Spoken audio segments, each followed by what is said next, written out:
আসসালামু আলাইকুম। আজ আমরা রুই মাছ পটল মাখা তরকারি রান্না করে দেখাবো। রুই মাছ আর পটলের মাখা তরকারি রান্না করতে আমি প্রথমে একটা কড়াইতে নিয়ে নিচ্ছি 500 গ্রাম পটল। এক একটা পটলকে আমি দু টুকরো করে ধুয়ে নিয়েছি। প্রথমে পটলটা দিয়ে দিচ্ছি। দিয়ে দিচ্ছি মিডিয়াম সাইজের 3টা পেঁয়াজ কুচি।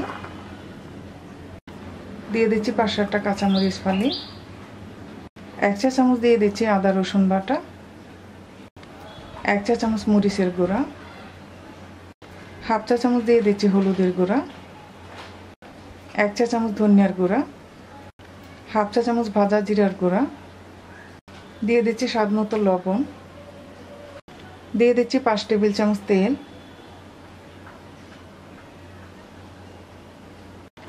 এবার পটলটাকে আমরা হাত দিয়ে ভালো করে মাখিয়ে নেব। পটলটা মাখিয়ে নেওয়ার পরে আমরা মাছটা দিয়ে মাখিয়ে নেব।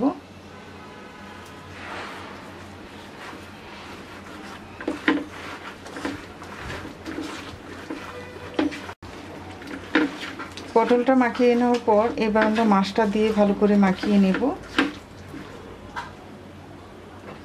এখানে আমি নিয়েছি 5 পিস রুই মাছ।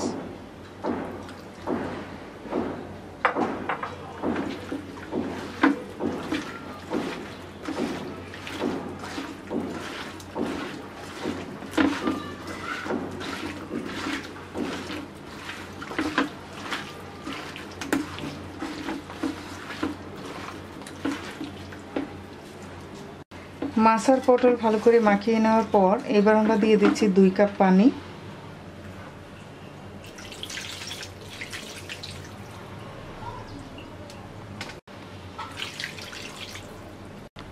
আবারও একটু মাখিয়ে নিচ্ছি।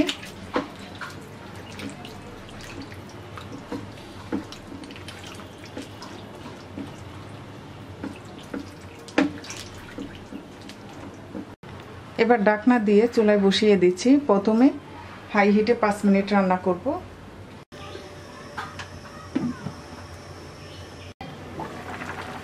পাঁচ মিনিট হাই হিটে রান্না করে নেওয়ার পর এবার আমরা দিয়ে দিচ্ছি 2টা টমেটো ফালি।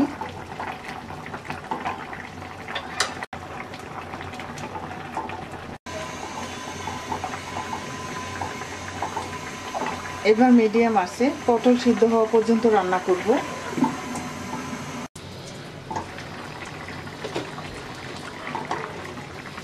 পটল সিদ্ধ হয়ে গেছে।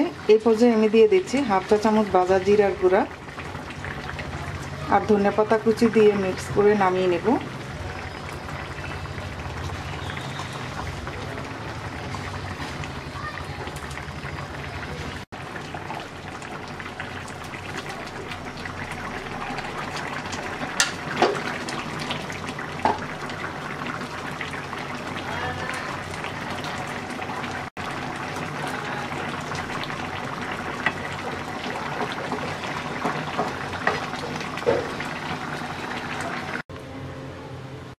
তৈরি হয়ে গেছে রুই মাছ পটল মাখা তরকারি। আশা করি আপনাদের ভালো লাগবে। আজকে এ পর্যন্তই। সবাই ভালো থাকবেন। আল্লাহ হাফেজ।